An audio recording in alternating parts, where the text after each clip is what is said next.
You're hungry, really hungry.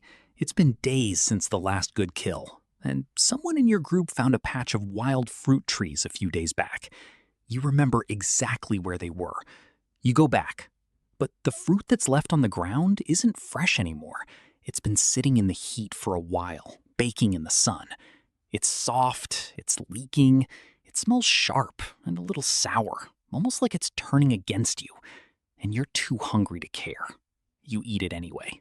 And then something happens that has never happened to you before. Your head feels loose, like it's not fully attached. The world tilts a little when you move. Your hands feel slower than your thoughts, like there's a delay between wanting to move and actually moving. You start laughing at nothing at all.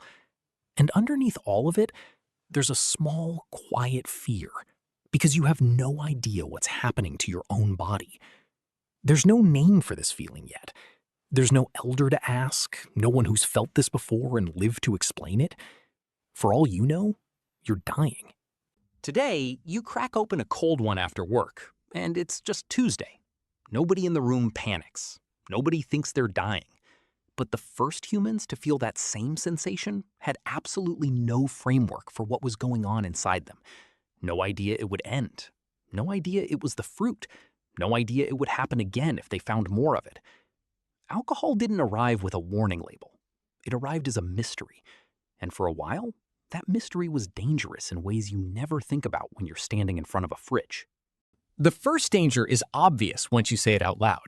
Impaired judgment in a world full of predators. A slower reaction time wasn't an inconvenience, it was a death sentence. If a leopard or a hyena caught you mid-stumble, unable to run in a straight line, that was it. No second chances. The second danger is poisoning. Not every batch of fermented fruit is safe. Some rot produces the alcohol you want. Other rot produces toxins that just make you sick, or worse. And early humans had no lab. No way of testing anything in advance to tell the difference. They were testing it on themselves, one mouthful at a time, with their own bodies as the only instrument available. The third danger is trust. Getting a whole group intoxicated at once, with no one sober to watch the fire or the tree line, meant everyone's guard dropped together at the exact same moment. That should have been a disaster waiting to happen. Somehow, instead, it became a tradition that lasted tens of thousands of years. Here's where it gets interesting. Scientists actually think our attraction to alcohol goes back much further than the first humans who ever drank it on purpose. There's a theory called the drunken monkey hypothesis, and it argues that our primate ancestors, tens of millions of years ago, evolved a taste for the smell of fermenting fruit because it signaled ripe, calorie-dense food nearby. The alcohol itself wasn't the point. It was just a chemical marker that said, essentially, eat this one first before something else finds it. Which means the craving for that smell might be older than humans themselves, older than tools, older than fire. We didn't invent the taste for alcohol. We inherited it from ancestors who never even set foot on two legs. The oldest confirmed evidence of deliberate fermentation comes from Jiahu, a Neolithic site in China, where archaeologists found pottery residue dating back roughly 9,000 years. The residue contained traces of rice, honey, and hawthorn fruit, all fermented together into an early rice wine. This wasn't an accident anymore. Someone was mixing specific ingredients in specific amounts on purpose and repeating that same recipe over and over. That's not a discovery anymore. That's a recipe, refined through trial and error. Around the same period, in the hills of what's now Iran, archaeologists uncovered pottery jars at a site called Haji Firuz Tepe with residue from grape wine dated to about 7,000 years ago. The jars had a resin coating inside them, which researchers believe was added deliberately, possibly to help preserve the wine longer, or to mask the taste of spoilage as it aged. People weren't just drinking alcohol by this point. They were already trying to improve it, store it, and control how it turned out. But the discovery that really changes the picture comes from Mesopotamia, where beer wasn't a party drink at all. It was survival. Ancient water supplies were frequently contaminated, especially in dense early cities where waste and drinking water weren't properly separated from each other. Beer, because it's boiled during production and then fermented, was often significantly safer to drink than the water itself. The alcohol content, combined with the boiling process, killed off many of the pathogens that made raw water dangerous to drink. In some early cities, beer wasn't a luxury item at all. It was closer to a public health requirement, something closer to bottled water than to a drink you'd choose for the taste. In Sumeria, the connection between alcohol and religion went even further, into literal worship of the process itself. The Sumerians had a goddess of beer named Ninkasi, and a surviving hymn dedicated to her, sometimes called the Hymn to Ninkasi, doubles as one of the oldest known beer recipes in existence, written down roughly 3,800 years ago.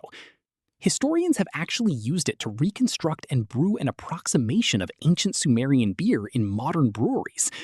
That means somewhere out there, someone has tasted something close to what people were drinking nearly 4,000 years ago, all because the recipe survived inside a song written to honor a goddess.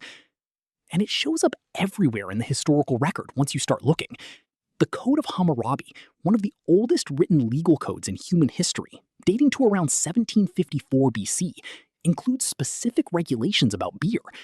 Prices, quality standards, punishments for tavern keepers who water down their product to cheat customers. Think about that for a second. Nearly 4,000 years ago, there were already laws on the books protecting people from getting scammed on bad beer. Workers building the pyramids of Giza weren't paid only in food and shelter. Records suggest they received a daily beer ration, sometimes several liters a day. Low in alcohol content, but rich in calories and nutrients they desperately needed for the labor. Beer wasn't a reward handed out for finishing the pyramids. It was part of what kept the workforce fed, hydrated, and functioning while they were still building them. Now, here's the part nobody really talks about. This wasn't only about survival and nutrition. It became sacred almost immediately, woven directly into religion. In ancient Egypt, beer was tied directly to mythology at the highest level. One story tells of the goddess Sekhmet, sent by Ra to punish humanity for its disobedience, who was only stopped from wiping out the entire human race after drinking beer dyed red to look like blood, getting drunk on it, and falling asleep before she could finish the slaughter. The Egyptians reenacted this story every year in festivals, drinking themselves into a stupor on purpose as a form of religious devotion rather than indulgence. Getting drunk in that context wasn't shameful at all. It was worship. In ancient Greece, wine had its own dedicated god, Dionysus, and the rituals built around him were genuinely intense. Followers, known as Maenads, would drink heavily during ecstatic ceremonies meant to dissolve the individual self and connect with something much larger than themselves. The Greeks also diluted their wine with water as a rule and looked down on other cultures that drank it undiluted, which tells you something interesting. Even thousands of years ago, people had strong, judgmental opinions about how you were supposed to drink properly. And then there's mead. Quite possibly one of the oldest fermented drinks humans ever made, produced simply by mixing honey and water together and letting wild yeast do the rest of the work on its own. Pollen residue found in pottery from Northern Europe suggests mead production going back thousands of years, long before written history ever reached that region. No farming required for it, no grain to grow or harvest, just wild honey, water, and time left alone. It might be the single easiest alcoholic drink a prehistoric human could have stumbled into completely by accident, with almost no effort involved. On the other side of the planet, with zero contact between the two regions, the exact same pattern shows up again. In Mesoamerica, the Aztecs fermented the sap of the maguey plant into a drink called pulque, and it was treated with the same mix of reverence and caution seen everywhere else. Pulque had its own dedicated deities, including Mayawel, the goddess of the maguey plant itself, and Ometochli, associated with the drink's effects. Drinking it wasn't a free-for-all, though. Aztec law restricted heavy pulque consumption mostly to priests, the elderly, and specific religious festivals, with harsh punishments for public drunkenness outside those approved moments. Two civilizations that never knew the other existed independently arrived at the same conclusion. This substance is powerful enough that it needs rules attached to it. Alcohol also became a form of currency and diplomacy between groups who had every reason to distrust each other.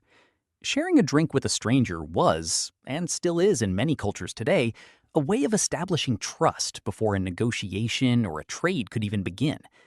Getting mildly intoxicated together lowered defenses on both sides at once, evenly. It's the same instinct behind the campfire, dropping your guard just enough to let someone else in without feeling exposed. Some anthropologists argue that alcohol didn't just survive alongside early human society by coincidence. It actually helped hold that society together. That doesn't mean it was harmless, though, and the record makes that clear too. As farming spread and grain surpluses grew larger, alcohol production scaled up right alongside it, almost automatically. More consistent sugar sources meant more consistent brewing, which meant more consistent intoxication, spread across more places more often than before. The same substance that helped purify unsafe water, fuel exhausting labor, and build trust between total strangers could just as easily wreck a household or ruin an entire harvest system if it went too far. Nearly every ancient legal code that mentions beer or wine also mentions strict limits on it. That tension is not new at all. It's as old as the drink itself. So what did ancient humans actually do when they discovered alcohol? They didn't just drink it and move on. They built entire law codes around it. They paid workers with it. They worshipped gods through it, reenacting myths built entirely around getting drunk. They used it to purify unsafe water and to seal trust between strangers who had never met before and had every reason to be cautious. Something that started as spoiled fruit eaten out of pure desperation by someone with absolutely no idea what was about to happen to their own body ended up quietly shaping religion, economy, medicine, and the earliest legal systems humans ever wrote down.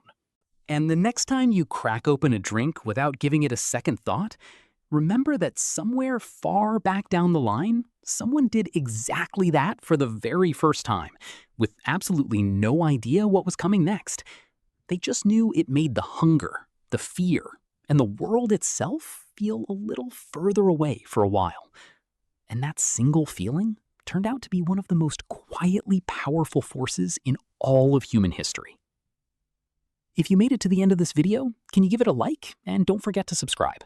See you on the next one.